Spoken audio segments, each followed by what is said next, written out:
Good morning, good afternoon, good evening, and of course, good following morning. This is AMA number 29. Today is October 8th, 2020. Welcome, everybody. Let's get to it right now.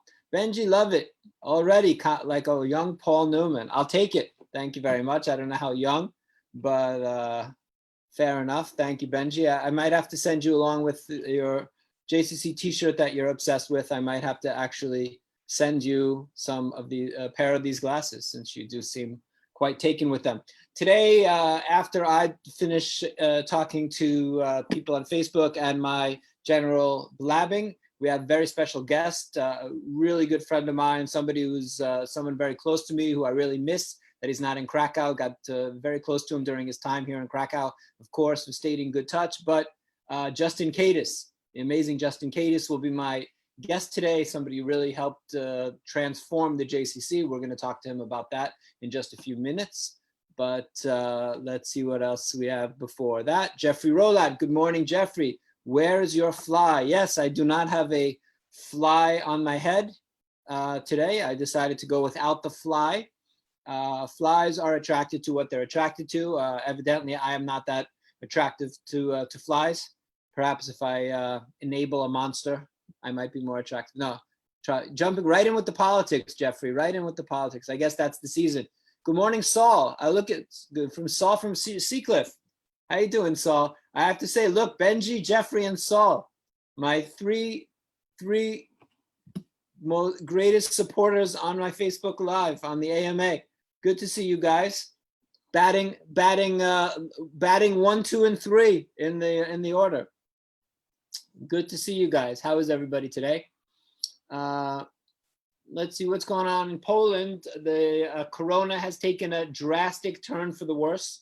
The Prime Minister and the Minister of Health, I guess, just had a press conference. The corona cases went just going through the roof. Yesterday, we had 3,000 new cases. Just a week ago or something, 1,000 was the new record. Yesterday was 3,000 cases. Today, 4,000 cases. They've instituted new regulations in Poland in terms of how many people can be in a room together as in a public place, how many people in a restaurant, how many square meters you need per person. And actually, everybody has to have masks outside beginning, I think, on Saturday. October 10th.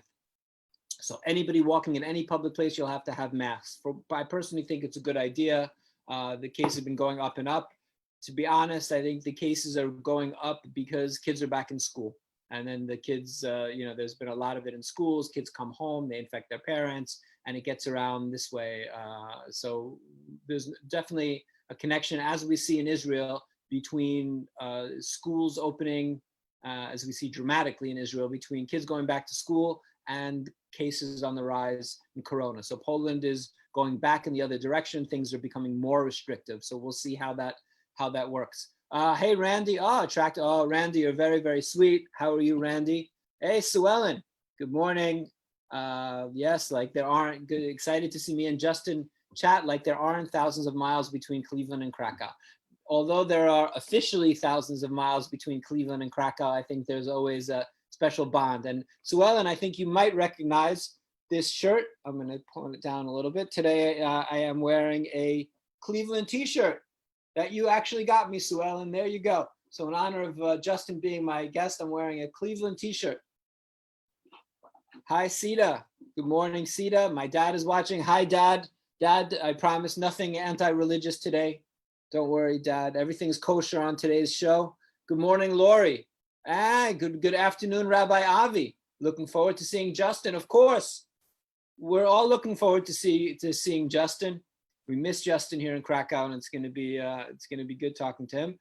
So, what else besides the corona? Yesterday's the big news, of course, is what's going on since we last spoke.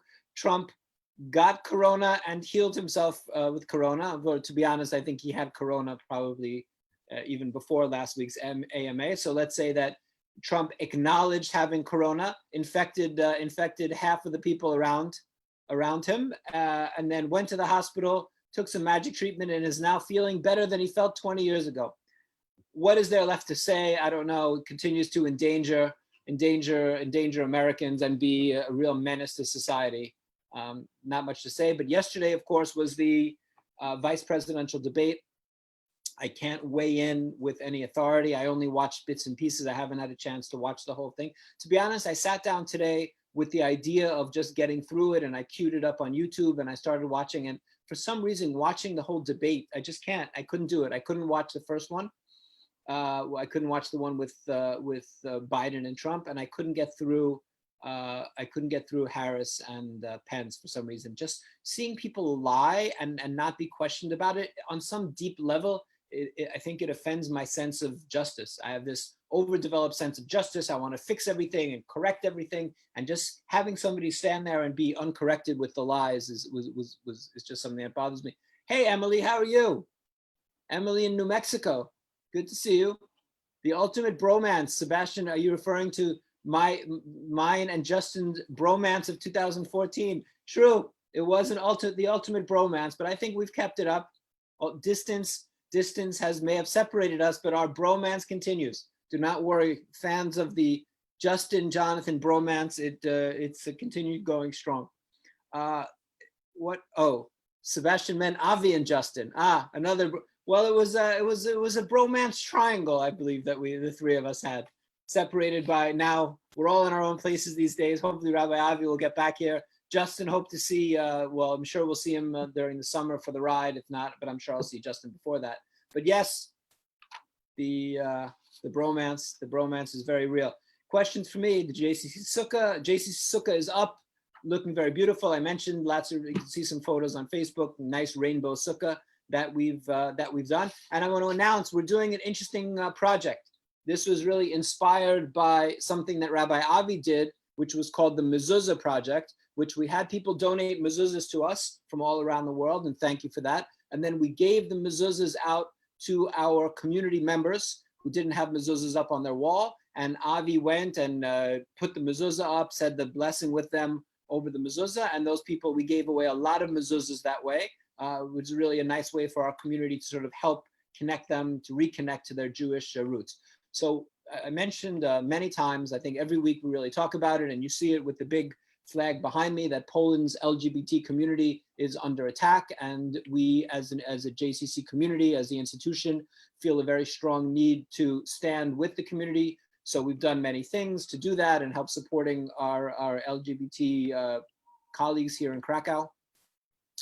And we are doing something which I thought of really because of the flag, that we're doing like a mezuzah project. We're doing a flag project. So we bought a bunch of rainbow flags, and anybody in our community that wants to hang a rainbow flag out their window, we're going to provide them with a flag. We feel that we need to stand together arm in arm with the community. We're mindful again of the fact that 75 years ago, had more people stood with the Jewish community than perhaps in this part of Europe, we wouldn't have had the tragedy that befell the Jewish people. And we want to make sure that that doesn't happen to anyone else. And with the LGBT community under attack, we want to encourage people to put a rainbow flag out their window, as I have in my office, as I have in my house, and hopefully more people will take us up on that offer. So we have a bunch of rainbow flags at the JCC, and hopefully our members will let us know, and we'll give them a flag and they can put it out the window, and we'll post those photos for you guys. Good morning, Marcel. How are you? Marcel Zielinski. Justin is going to be very excited that you're watching, Marcel. Good to see you. Love to Marilla. Hi, Saul. Debate should be filmed in the morning. Fact checkers should work all afternoon, and the debate should be shown at night with a split screen with the candidate on the left and the truth on the right. Saul, you're a genius. Saul, I knew I liked you not only for faithfully watching the AMA. That's a hell of an idea, Saul. The debate should be on some kind of delay, filmed in the morning, or even on maybe a 15-minute delay, that then you can kind of put a ticker on the bottom if what the candidate is saying is true or not true. It's a great idea. Thanks, Saul. You know what? A day that I hear a great idea is already a good day. So thank you for that. Another question: will the JCC lock up again with the growing number of cases in Poland? Hopefully we won't. As of now, we will continue with the Shabbat dinners. Friday is still open. Our seniors are coming in, but they're spaced, and we're taking all the necessary all the necessary precautions with them.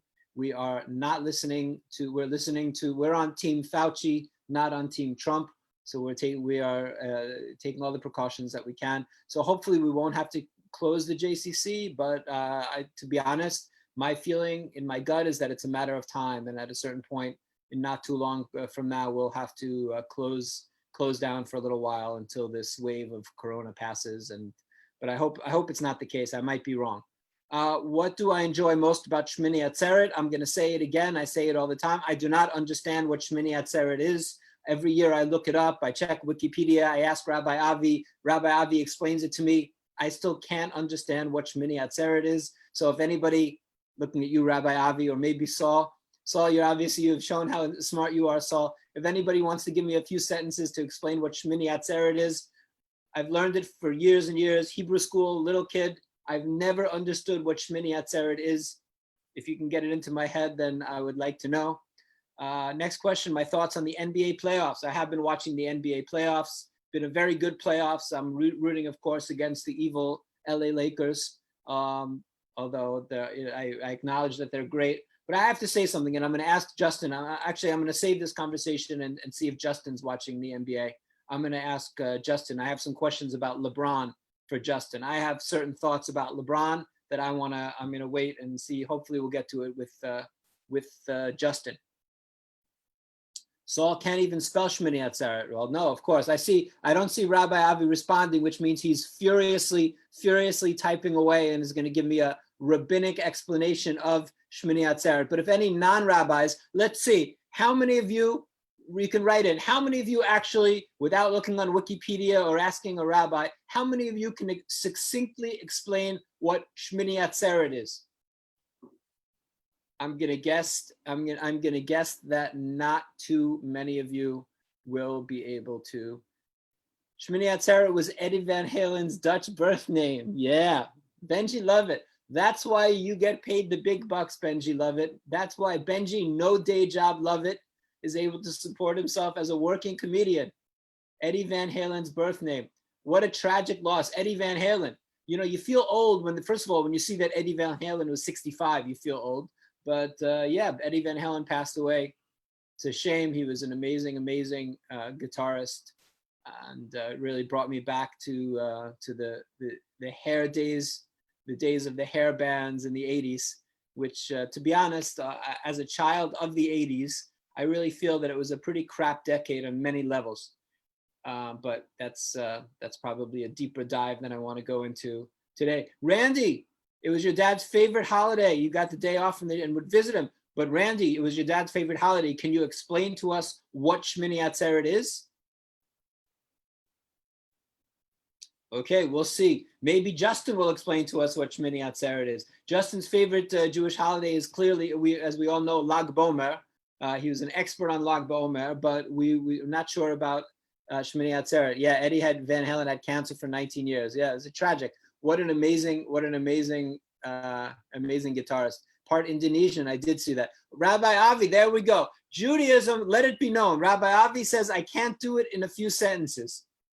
Let it be known that, who was it, Hillel, or someone, Rabbi Akiva, Judaism can be explained standing on one foot, but Szmini Atzeret, one small little part of Judaism, cannot be explained by Rabbi Avi in a few sentences. Rabbi Avi, what do I have to say to you? Step up your game, Rabbi Avi. What is this nonsense? I want a succinct explanation of Szmini Atzeret, Rabbi Avi. Come on. As well, good morning, Ben. Good afternoon, Ben Myers. Ben Myers, do you know what Szmini Atzeret is in Israel? Let's see if my friend from Yod Vatah, Ben Myers, knows what Szmini Atzeret is. But I'm going to get to Justin, to my guest today.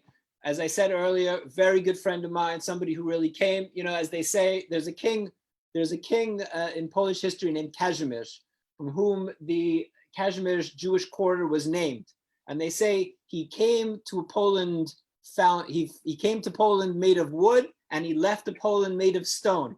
So I think with Justin came to a JCC made of, I'm not sure what it was made of, and he left it a different institution is really my point, that Justin came here as a JDC fellow in 2014, stayed a couple of years, and really within that period, we created, with Justin's leading the way, created Ride for the Living and created Friends of JCC Krakow, which are two institutions and things which have really transformed the institution. Justin is from Cleveland. He still takes an active interest and active part, is on our board of the JCC. It's my great pleasure to introduce my very close friend, my brother, Justin Kadis. Thanks so much for having me, Jonathan. I was just Googling Szmini Aceret, so now I feel fulfilled. I feel if we looked at Google, not to overestimate my reach here, but if we looked at the Google analytics, we would see a spike in the Szmini Aceret Googling right now. Yeah. You know, Justin, I don't know if you heard, if you were on yet, but I want to show you I'm wearing a Cleveland t-shirt. I did see that. Nice to see. Believeland. That's right. I was supposed to be. We should get you a Believeland t-shirt. They make those too. I do have, since we went to some playoff games together, I do have some Cleveland, some playoff games. But I want to, before we get to anything, just because it was on my mind with LeBron, I have to say, unbelievable. Watching somebody I've never seen, I don't think in the history of any sport, there's been an athlete who's maintained his prime as long as LeBron has. He's like going for like 28, 10 and 10, you know, these nights. It's unbelievable. What is the feeling in Cleveland about LeBron these days after he left and is doing so well with the Lakers? Yeah, so I've got to agree with you. I think that one of the most impressive things about his career is his longevity. You know, he's in his 17th season. I think he just finished second in the MVP voting. And I think that, you know, the regular season doesn't really matter to him. He saves it for the playoffs. And, you know, that's a testament of him making, you know, 8 straight NBA finals before he, you know, didn't make it last year. He's back in the finals again this year. There's really no player in the sport. I mean, we can go back to Bill Russell. Those were different years. Kareem Abdul-Jabbar, you know, Jordan, obviously, you know, won 6 out of 6 in a row for him with 2 interruptions in between where he played baseball. But the consistency that he's had over the course of his career has just been incredible. And it was amazing to have a front row seat to see it here in Cleveland. And so, you know, the feeling here in Cleveland is, you know, I think a lot of people are actually rooting for him. I'd say there are probably a good handful that aren't, but Cleveland almost sees him as, you know, an adopted son, having grown up in Akron, which is just half an hour from downtown Cleveland. And I think that the only reservation we have as fans here in Cleveland is, you know, to have either the best or the second best player of all time, and to make the playoffs and to make the finals so many times and to only win one of them. Sort of, you know, it feels a little like it's a shame that he won, you know, 2 in Miami. He may very well win another 1 or 2 or 3 in LA. And for to have that sort of transcendent athlete in your team and to only win once, albeit, you know, for the first time in 50 years for the city of Cleveland, and it was incredible. And the parade was unbelievable. Come on, Justin. It's Cleveland. Let's be happy with the one. Right, exactly. And that's sort of how I think a lot of people here in Cleveland see it. We're happy with the one. Yeah. But I mean, and I think that also this is talking about a model citizen, an amazing guy, with, you know, building a school, to all that he's done. He's a stand-up guy. But I have one thing that just gets me about LeBron that I think hurts him a little bit when you talk. The way that he complains about every call, every time he's fouled, he's a little whiny on the court, which is, you might say it's helping him get something with the refs, but there's something that he's such an amazing human being and such an amazing basketball player. And, you know, and I watched Jordan all through his prime and stuff, and LeBron is up there in terms, especially with the way that you put it in terms of the length of his career. But just complaining about every single foul, I feel like it's beneath him. I think he's probably getting hacked every time he goes to the basket. And because he's so big and strong, unless he has some sort of like soccer, you know, type of fall or complains, they don't see a foul and they're not calling a foul. So he has to sort of point it out on his own. That's the way I sort of see it. I agree it is a little much at times. If I were Cleveland, I would see it. If I were from Cleveland, I would see it that way as well completely. But it's a fair point. But Justin, let's talk about Krakow. So you came here as a JDC fellow. Maybe you were the first JDC fellow. I think now we're on our 6th fellow. 6, 7? Yeah, we've had 6. So maybe just talk for a very short time about what the fellowship was, and also what did you know about Krakow before you came? What were your expectations? Sure. So with the fellowship, the JDC, and I'm sure, most of the people tuning in know who the JDC is, but if they're not familiar, it's the Joint Distribution Community. And essentially they're helping Jews around the world. And, they've got programs with these fellows, of which I was part of the program, where they send, young folks around the world to different places. At one point they said, how do you feel about going to Poland? And I really didn't know much about Poland other than the fact that a large portion of the Holocaust happened there. But if they're not familiar, it's the joint. It sounded like we had a little feedback there. So, so to me, it was really an opportunity where they said, listen, there's a young man from New York. That's you. A young man. I like it already. Whoever told you that was lying through their teeth, but I'll take it. Right. And so, they mentioned that you were sort of the executive director of the JCC, and that there would be a great opportunity to work together on sort of using my business background to sort of help you with the things that you've got going on at the JCC. And I think it was actually my parents who had taken a trip through Poland and Germany with the Federation of Cleveland, had met you, learned about the JCC, had a great time. And they said, listen, we think you could really enjoy working with Jonathan, one, and two, make a really big difference there. And so, sight unseen, we had a Zoom, but I'd never really explored anything about Poland before. Hopped on a plane, and I think this was September 2013. And I came to Poland. 2013, was it? Yeah. It was 2013 that I started in September, and then what did you know about Krakow? I mean, okay, your parents told you, obviously they came, they had a positive experience. We met, Cleveland Federation had been, but like, what did you, before that happened, did you ever growing up think about Krakow in any sense, or Poland? I really hadn't. I knew that, parts of Schindler's List may have taken place in Krakow, and I think I knew, like I said, it was more of like an understanding of the Holocaust than anything else. And I think that what the education system, specifically around, Sabbath school and Sunday school and Hebrew school and things like that, fails to do is it fails to illustrate the 1,000-year history of Jewish people in Poland that happened well before the Holocaust. And there were great times in Poland, and there were times that were not so great. But the reason that there were so many Jews in Poland pre-World War II was because they were welcomed with open arms. Yeah. And I think that, the museum in Poland, up in Warsaw, Poland, does a phenomenal job of telling that history. And then, any group that walks through the JCC and meets with you and the rest of the staff and the volunteers and the members gets to understand that background a little bit better too.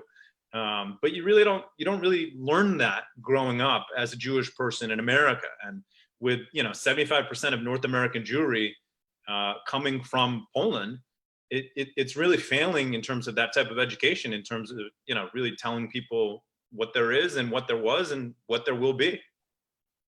Absolutely. And you came to an institution, I think, that looks very different than it looked now. And two of the main differences, I mean, we've just grown. I mean, leaving the Corona period aside, which is obviously its own category, but that's 7 years already. 7 years ago, Justin, since you came. I hadn't realized. Wow. Jonathan, why don't you tell us a little bit about what's happened in those 7 years? I mean, I've seen it. I've come back. I've seen the nursery school and the shofar that Richard Edelman helped put up in the Justin Kadis turning the tables on me. I like it, Justin. Yeah. Nice. Well, I wanted to really focus on two elements I think that you were instrumental in doing. But coming here with your marketing background and an institution that we never really thought too much about the outside world. In other words, we were doing as we should have really been doing for the first few years we opened, of just focusing on building the community and getting programs up and running. And I think you came and you first of all, coming from America and saying, wait a minute, this is an amazing story. We need to tell this story in the United States. And by doing so, we will be able to increase what we're able to do by raising money and changing that model a little bit. So, I mean, the two things that I wanted to discuss with you that are, I would say, major changes over these 7 years are the existence of the Friends of organization, a 501c3 in the US, which enables us to raise money from Americans that they can then is tax deductible. And the second thing is Ride for the Living, which are two things that you were instrumental in founding, which I think are two of the main changes, or two of the major things at all that have gone on, but really that were in terms of the sustainability and future viability of the JCC, those are two crucial things. So maybe for me, the question for you is, did you come here and understand, did you see it and you go, did you understand right away that there was a great story that was being told? Did it take you a while? Did you then say, wait a minute, what can we do to be able to tell this story? No, absolutely. I think that, immediately, meeting you and Sebastian and Rabbi Avi and Desi and other folks, there was a story that was going to be told, and we just needed to figure out the best way to do it. And my background prior to coming to Poland, I was actually working for like an email marketing type of company.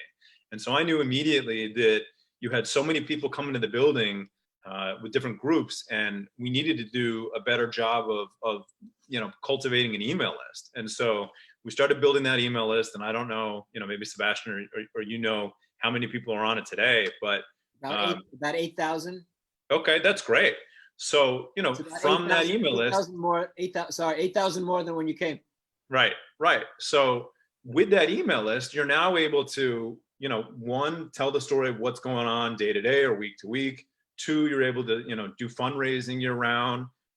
Three, you're able to push people to, chats like the one that we're having here today, to your Instagram page, to, your YouTube page, for different types of content. I remember, what's the Parsha Pani Zosha? We started up while I was there. So really, like you said, it's taking the digital background that I had and, working with the team, and you to really try and create something and tell the story.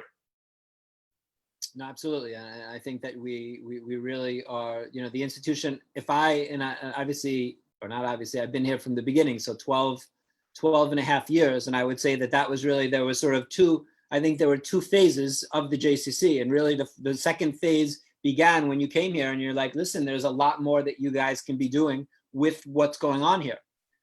So that, and that's the phase that we're, there's different elements of it, but that's the phase that we're in now. And all of this idea that we've become pretty well-known institution in the Jewish world, this tiny little JCC that everyone knows about. And this is really because of these efforts that you came and sort of woke us up and made us aware that this should go on. But also Ride for the Living. I mean, that's the second part of this is something, Ride for the Living, which you and your whole family have been incredibly involved in. You are one of not many people who have taken part in every single Ride for the Living. Yeah, absolutely. So the one this year felt a little not the same as it has been, just in the sense that, doing it here in Cleveland instead of doing it in Krakow, but, still did the 60 miles. But I remember actually sitting in her office, and I think it was probably me and you and Robert Desmond, whom we call Desi, and Sebastian. And we were sort of brainstorming ways that Robert could finish his ride. Essentially, he had ridden his bicycle from England to Poland, stopped at World War II sites along the way, and finished his ride at Auschwitz. And we said to him, Robert, what an incredible ride you just did. 1,250 miles over 25 days. That's incredible. But your story shouldn't end at Auschwitz. There should be something more uplifting than that. And that's sort of where I think all of us had the idea, and you may take credit for it, or he may take credit for it. But we all listen. What do they say? They say failure is an orphan, and success has 1,000 fathers. Okay, sure. So I think all of us. I think Rabbi Avi is probably going to jump in there pretty soon, taking credit. We all take a little bit of credit for the ride. Fair enough. Yeah. No, absolutely. And so, we decided that, Robert and Basha and, the community of Krakow would do a ride from Auschwitz to the JCC to sort of celebrate the rebirth of Jewish life in Poland. And I was very lucky that my parents and my brother and sister decided to join that first year. I had a friend from New York, and her sister came too. I know Robert had a couple friends from England, and there were 15 of us that participated in that first ride.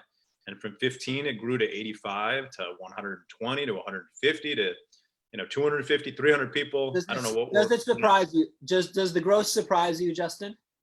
Yes and no. I mean, I think that I think we've done a nice job managing the growth. I think that there's only been sort of 1 year where it didn't work out necessarily exactly as we wanted. But if you grow too quickly, you're gonna overwhelm the different rest stops that we have, or different things that we're trying to do. Yeah. And yet at the same time, it's such an unbelievable, memorable experience that is probably the thing that I look forward to the most every year. It's going back to Krakow. It's getting to see you and the team, and getting to do the bike ride. It's just a wonderful opportunity that if there are folks out there that haven't done it yet, I highly encourage you, if travel restrictions are lifted by next year, to join us. I tell you, yeah, no, absolutely. And for me, it's the same. I look forward to it every year. It's a very special time, especially around the Jewish Culture Festival. And it feels like Krakow is the center of the world for that week, culminating with the ride. But I'll tell you that not, you can always say, oh, hindsight 2020. And of course, and it sounds, oh, I knew all along. When you guys finished the ride, the 15 participants that first year and came in, I was like, this is going to be something huge. The fact that I guess had you all gotten lost and never seen you again, I might have thought differently, but just understood that this is such a good idea, that just we're always looking for these good stories, and the idea of, that it's just such a perfect idea, that the metaphor of the Jewish community of Poland, going from the tragedy of the Holocaust to the rebirth, that you can actually do that in a tangible way in one day on a bicycle, and leave the place of darkness and finish in a place of light, and struggle together on the way, and sweat along the way, and kibitz, and meet each other, and talk. I really thought, my God, this is, you don't get that many good ideas in your life, and I thought this is one of ours that's really, I still think we haven't scratched the surface of what the ride is going to become.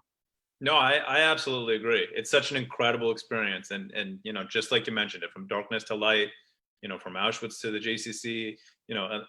If you're an avid cyclist, it's a relatively easy ride. If you're not such an avid cyclist, it can be difficult at times, especially if the weather's not cooperating. But it's extremely meaningful.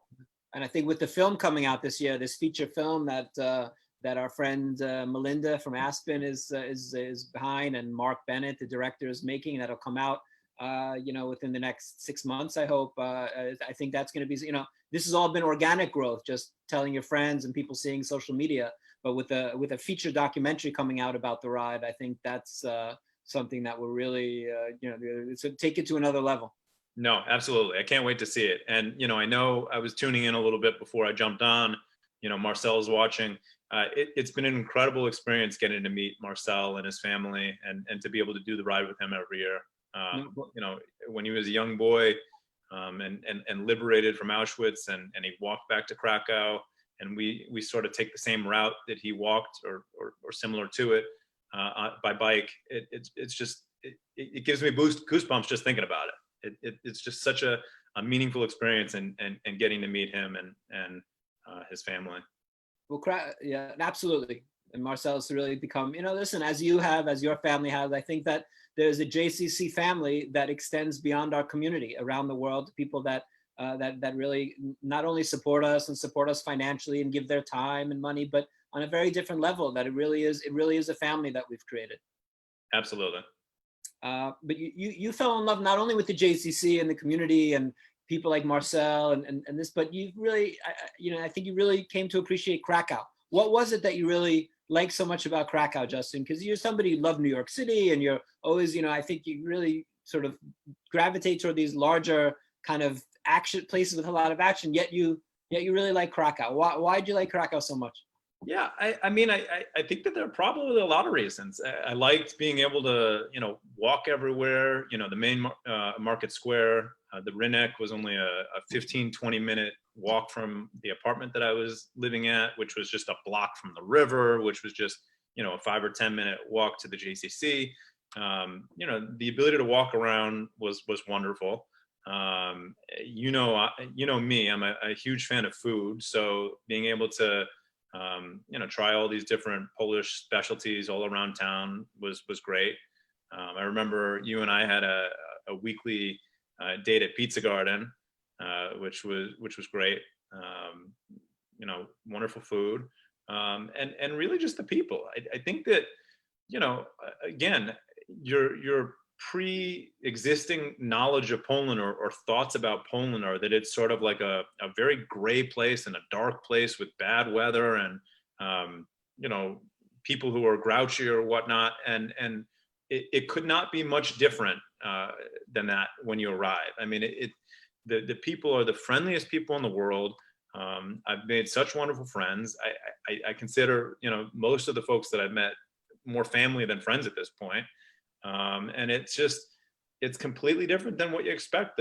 You see it, on your bike going by the Polish countryside, how beautiful it is. And, again, I just don't think most folks have that type of perspective going into it. You get there and you're just like, wow, look at the people and look at the countryside and everything else that the city of Krakow and the country of Poland really has to offer. Yeah. No, absolutely. It's a surprising place. I've been here, I can't believe it myself, 19 years in Poland. So I agree. You mentioned food and how you're a foodie, and we always joked and this. I think that one of the things, you also had a bit of a private chef, because Kasia, my wife, who's a great chef, but I'm the worst eater. So it was nice for Kasia having somebody who appreciated food and cooked for you all the time. Which Polish foods, what do you miss? I mean, I miss really all of it. I remember in the small square near the JCC, like the zapiekanka that are there, that's sort of like, if you picture like a Stouffer's, pizza, it's sort of like a rectangle, that's what that is. I remember, different types of soups and stews. I don't know if I'm allowed to say it on the JCC Krakow Zoom, but say anything. I remember the sausages were delicious. Kosher sausages. And the different types of meat. Yeah, I mean, there's just, I really like a variety of different types of foods, and so at the same day. This is true. And it's actually been interesting here in Cleveland to see that there's a pretty large Polish community here that I don't think I necessarily knew much about prior to being over in Poland. I think that, if I'm not mistaken, and please correct me if I'm wrong, you've got like Chicago, which I think is the biggest outside of Poland, right? Yeah. And then there's maybe Greenpoint in Brooklyn. Yeah. And then Cleveland is Cleveland actually either might be second or Greenpoint and Brooklyn might be second. I'm not sure. It might be at this point that Cleveland has more Poles than Greenpoint. Greenpoint has become a lot less Polish. Yeah. But overall, New York maybe still, just because New York is so big. But Cleveland, very strong community. So you can get pierogies, Justin, huh? You can get plenty of pierogi here. I was actually, I don't know how I landed on it, but I landed on an article all about like the different places to get pierogi here in Cleveland. And there's like 20 or 25 different places. It's a lot. Let the record show that Jonathan, the Polish speaker who lives in Poland, married to a Pole and living here for 19 years, said, can you get pierogies? And Justin correctly said pierogi in the plural. Good for you, Justin. That's right. Singular is pierog and plural is pierogi. I got it. Those lessons were money well spent, Justin. I'm happy to see you still speaking in Polish. Exactly. Justin, we mentioned that you came here, that your family, actually your parents were here right before you came, and I had a chance to meet them and went drinking with them, and it was a whole experience. And they were here with Federation. You come from a very a family with real strong philanthropic background and ties, and just involved in so many different things. And how and now with you guys, with you and your brother and sister, that you've also become involved. And I'm going to talk a little bit about, next question for you is going to be a little bit about what else you're involved in. But I'm interested in this, just because I know your family so well and know you pretty well.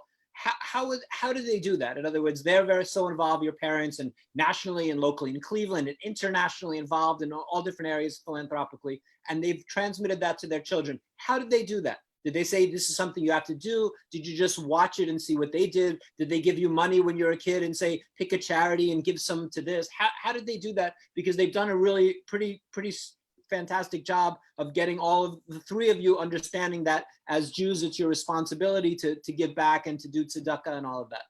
Yeah, I think it's really a combination of all the above. I think that, tzedakah was a lesson that we learned growing up, and being able to help those less fortunate. And then I think it was really just modeling the behavior. I think that, I don't know if most folks look up to their parents, but I know me and my brother and my sister, definitely do. And the type of behavior that they were modeling was that they were very active and very engaged with various, Jewish nonprofits growing up. And you could see how much these different charities meant to them, and both in terms of their money and their time, and getting to see. Part of it was we were very lucky growing up, getting to travel around a little bit and getting to see the different programs that they were supporting, and getting to see it in person and getting to meet the people that were the beneficiaries of those programs really helps shape who you are. And so, you enter your adult life and you say, is there an opportunity for me to help people in need, no matter what their circumstances are? And it became apparent to me and to my siblings that was something that was really important. And so, I'm involved here in Cleveland with a few different organizations, and I think it helps build character. I think that, if you're able to do something outside of work that's meaningful, it can help. And that's really part of the reason why I ended up in Poland. I had read an article prior to coming to Poland that sort of contrasted living a happy life versus a meaningful life. And I don't think those things necessarily need to be mutually exclusive. And so, as I was examining different things to get involved with, the JDC fellowship that I had heard about after taking trips with the JDC to Cuba and China seemed like a ready fit type of opportunity for me to really learn from a different community. And in this case, it was Krakow. I learned so much about myself and so much about the community there, and try to impact the community with the knowledge that I had prior to getting there. And it was just really a wonderful experience. And so I really try to attach myself to things that are meaningful throughout my life, because I think it gives you a better life. Absolutely. I'm going to ask you a little bit about something that you're involved in on a national level, which is cabinet, but I wanted to a little bit of mention of the JCC and its effect on you, or being in Krakow. What about your Jewish identity? Somebody who grew up with a strong Jewish identity and bar mitzvah and an active conservative Jewish lifestyle with parents that were engaged and involved and this, but how did Krakow impact your Jewish identity, if it did? Yeah, so it's really interesting. I think that, and again, I'm sort of lumping a lot of folks together here, but I think American Jews to some degree take their Jewishness for granted, right? I grew up, I knew that my parents were Jewish, I knew that my grandparents were Jewish, my great grandparents were Jewish, I knew that I was gonna have my bar mitzvah and be affiliated with Judaism based upon the fact that my parents were, and I needed to be involved because of them. And you get to Poland and you meet members of the JCC who have one grandparent who is Jewish. They just learned about that, a week or two ago, and they're sort of, trying to explore what that means to the nth degree. And it is just so impactful to see that. Like I said, I think that here in America, we sort of take it for granted. And over there, you learn about the fact that you're Jewish, and then you want to learn as much about that as possible. And I think that if Poland were a very closed community and, people found out they were Jewish and it wasn't very welcoming like the JCC is, they might find out that they're Jewish and they might say, okay, that's interesting, but it's not something that I want to explore. And so I think that what you and Rabbi Avi and Sebastian and what the team at the JCC has done is you've created a really welcoming environment for people to find that they're Jewish and to explore that with, the genealogists on staff. And then to really explore what that means, and whether that means, taking Hebrew classes or, coming to Shabbat dinner or, some sort of other, classes with Rabbi Avi. There are a multitude of ways to be engaged at the JCC. And because you've got this environment where it says, stop by and say hi on the gate, and the door is open and people are feel welcome as soon as they get there by these, wonderful volunteers, it really goes a long way to bringing these Jews back to the community. And if you didn't do this, they may find out that they're Jewish and they might be gone forever. And you're helping sort of take on the legacy that these folks are now going to have kids. And I know you've had plenty of members that have had children that they're now sending them to the nursery school. And we're really able to grow this community from the ashes. And it's really a wonderful thing to see. No, I agree. And I think that in terms of identity, though, it's like really a virtuous cycle. Being around these people, finding out about being Jewish makes you more aware of your own, or more, it sort of makes being Jewish more important to you.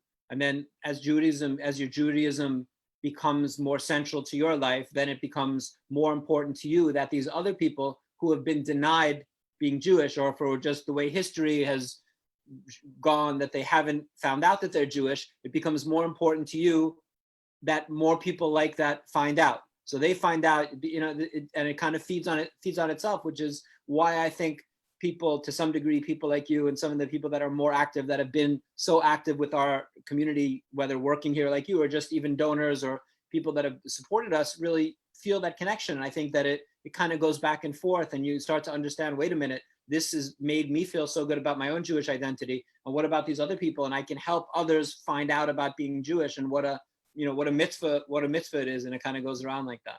Absolutely. Totally agree. I feel it too, especially I'm somebody who has, been more of a tortured, let's say, somewhat tortured Jewish background, and issues of, Orthodox, not Orthodox, religious, and all of this. So for me, it's like I found that my role in Judaism that I'm comfortable with is helping others find a place for them wherever that place may be. Mm-hmm. But you're doing that to some degree on a national level, Justin. You're involved in cabinet, and I want to talk to you a little bit about that. So for those who don't know, the United States is for the most part divided up territorially into different federations. So there's a New York Federation, and a Cleveland Federation, and a St. Louis Federation, and these are historically have been the way that Jews have engaged. So you would give money to your local federation, and then your local federation would give money to its main partners like the JDC or the Jewish agency, the Sachnut, and also to different projects that they would see fit, whether locally, a local yeshiva, a local Chabad, or internationally. And that is still the system, except that's changed very much as people are able to give directly. It used to be that you didn't have the internet and you didn't know that people were in need in Ethiopia and here and there, so you would give to this agency that would then spread the money out. And that's in many places changed a lot. Cleveland, where you are, is still a place that is very, very strong. But you're involved in something which is a part of that for to develop young leadership, so called cabinet. So maybe talk a little bit about what the National Cabinet is. Sure. So National Young Leadership Cabinet is essentially, you've got these different federations across North America. Maybe it's 200 or 300. I wish I knew the number. I don't know the number, and essentially you apply for this program where for my year, it was a 6-year program. And for the years before me, it was a 6-year program, and then it became a 5-year program just because they wanted to tighten it up a little bit. But essentially, you have this cohort of people. Mine started with 70 people in 2017 from all across the country and Canada. And you've got these different types of experiences that you're doing together, right? So you have a domestic retreat where a lot of the retreat is focused on different types of leadership programming. And that's stuff that you can apply to the different nonprofits that you work with, or to even business. And it's in addition to the leadership skills, it's a really nice social gathering as well. We tend to have an international trip, mission. In the years that I've been a part of the program, I went to Morocco and Spain, which was incredible to see Jewish people in these different communities, and to see the dollars that you're giving to your federation, and then the federation is giving to the JDC, and the JDC is putting in these different programs around the world, like the JCC in Krakow or the JCC in Spain or whatnot. it's been fascinating to sort of see those programs firsthand, which is what I was sort of getting to in terms of some of the travels that I've had with my family as well. So I think that, between those programs, I also did a mission to Mexico City to see the Jewish community there, which I thought was really interesting. That's a cool community. Did you Super go? You went to the CDI? Yeah. Yep. Phenomenal. Yeah. I mean, it's that community has just done such wonderful things for itself, and to learn, sort of the history of where the different Jews that make up that community come from.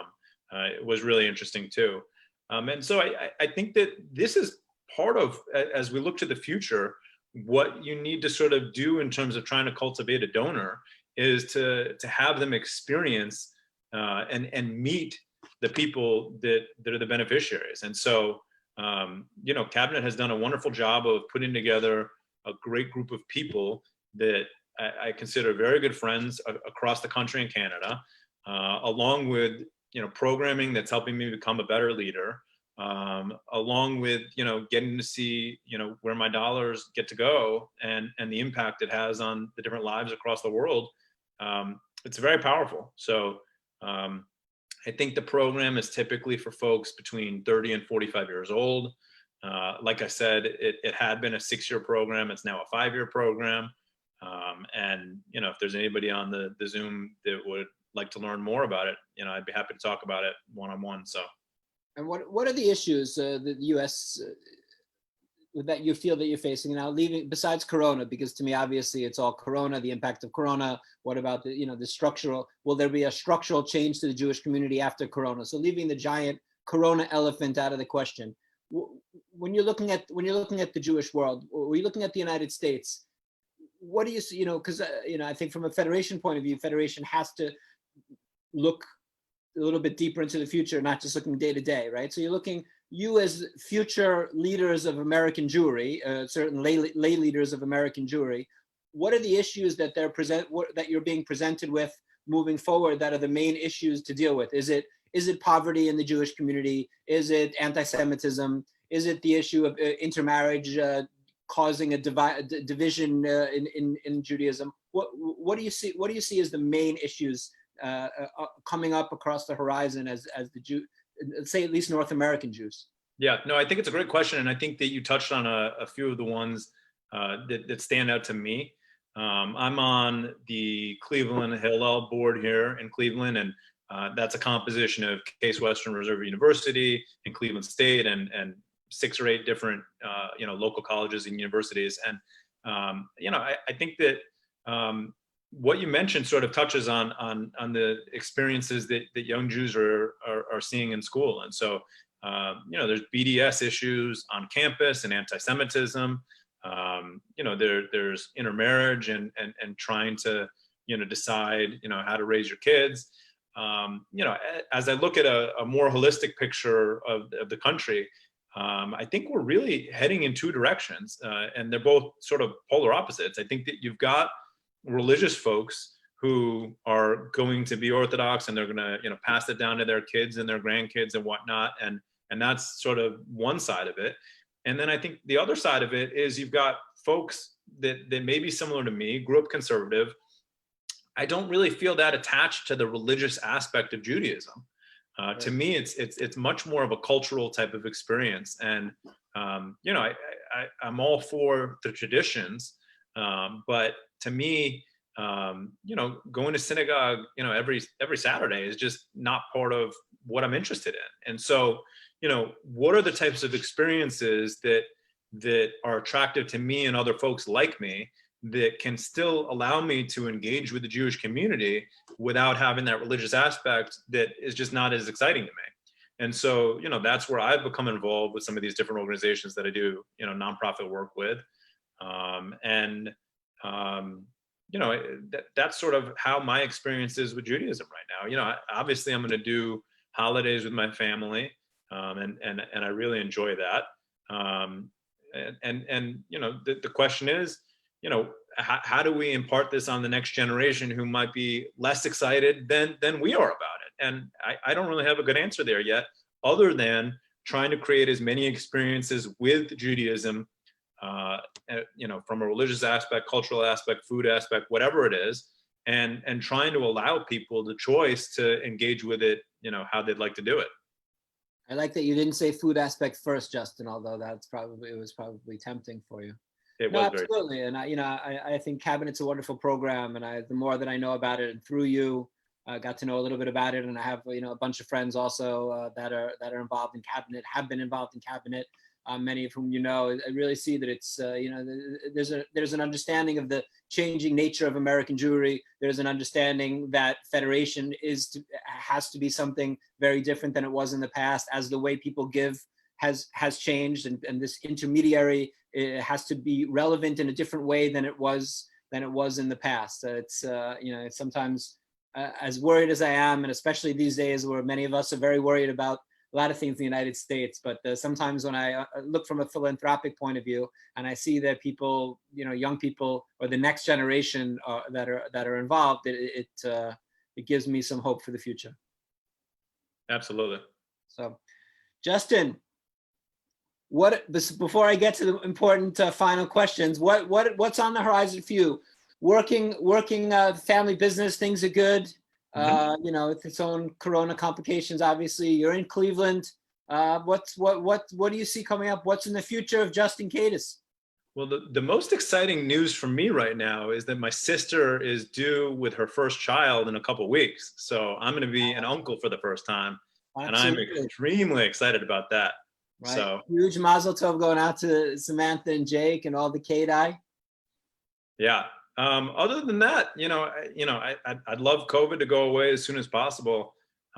Before COVID, I was probably traveling twice a month, whether it was for business or for pleasure. And, that's been completely shut down. My girlfriend and Jackie and I have been to Chicago a couple of times. We drove there. But that's all of it right now. So, the hope is to get to Denver sometime close to the end of October or sometime in November. And try and be as safe about it as possible. But I'd really like to get out there and explore a little bit.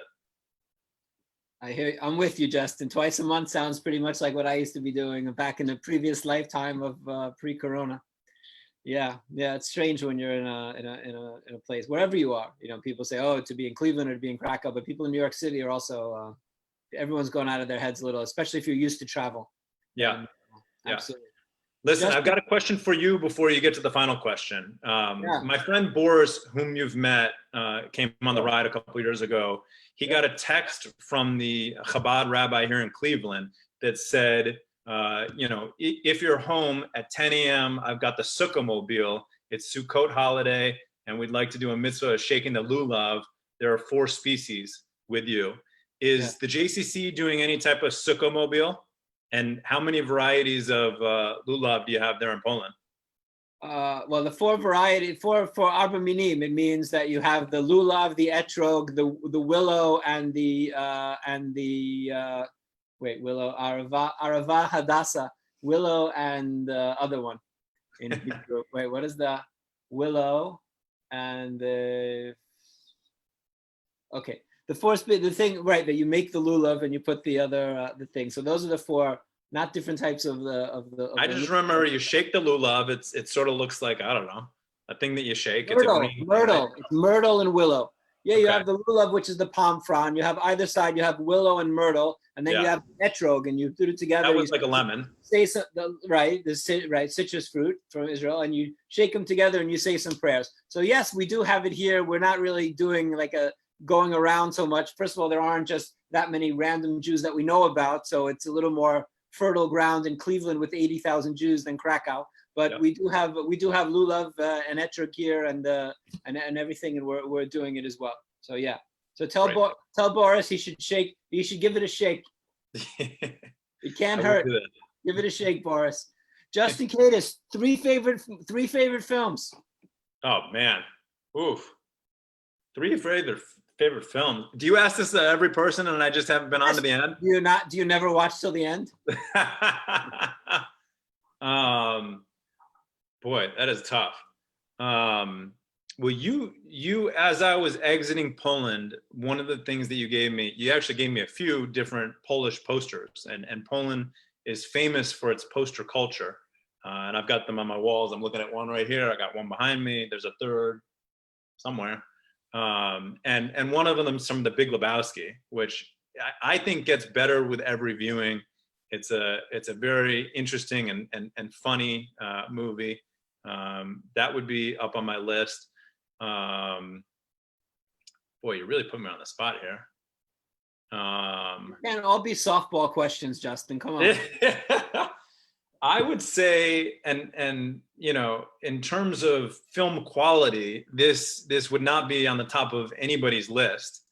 But I really like the Fast and the Furious franchise series. I don't know what they're up to now, 6 or 8 or 10 of them, but they're just so entertaining. I like the cars. I like, you know, the fast driving. You know, those have been interesting. I've never seen them. I've never seen. Never seen one? No. All right, well, put that on your list for this weekend. I'll start with. I know there's one called Hobbs and Shaw. Yeah, that's one of the more recent ones. I saw the trailer. Yeah. All right, that's 2. That, you know what? I'm gonna throw it back to you. What's your top 2 movies? Nothing with this. Oh my. I'm gonna go. I'll give you my 3. We saw Godfather while I was in Poland, by the way. I don't know if you're about to mention that. We saw 1 and 2 in an overnight showing, Justin. It was a midnight showing. I think we were there till 5, 6 in the morning. That's right. So Godfather. Yeah.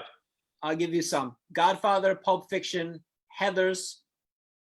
Never seen Heathers, but Pulp Fiction is one of my favorites as well. Probably, if I'm going to go for Princess Bride. Okay, I've seen that. I'll go some maybe 2001. I like Kubrick. Yeah. Or Clockwork. Yeah, well, actually, I don't know if you remember, there was a Kubrick exhibit in Krakow while I was there. And I don't think I had seen at the time any of the Kubrick films. I think I watched 4 back to back. I remember you were prepared. Right, and it was great. Those are great films. Good films. And Justin, final question, but for you, I might have to change it. Usually the final question I ask people are on Team Latka or Team Hamantash, but knowing your legendary gluttony, Justin, your answer might be both. Yeah, I mean, typically, if you're asking me to choose one or the other, I'd probably say Latka, but I do really enjoy both. I think that I'm more of a savory person than a sweets person. And so the Latka, where you can toss applesauce on it, or you can toss some sour cream on it, or maybe you want to get creative and put something else on it, it would be my pick. It's good with the mushroom sauce. Absolutely. That's a Polish thing, by the way. I mean, it might be Hungarian or something, but I had it in Poland and it was phenomenal. Part of the world. I had a good latke last night. Yeah. Yeah. That's good to know. Good to know. Justin, we miss you. You're a big part of our JCC family. Thank you for taking the time. Chag Sameach. Wishing you a huge mazel tov. Love to all the Kadai. Special, huge kiss and hug when you see Samantha and Jake and new baby, next generation Kadai. Absolutely, will do. Thank you so much for having me on. Great catching up. Take care, my brother. You as well. Be well. Bye, everybody. Thank you. Take care, everybody. Thanks. Stay safe.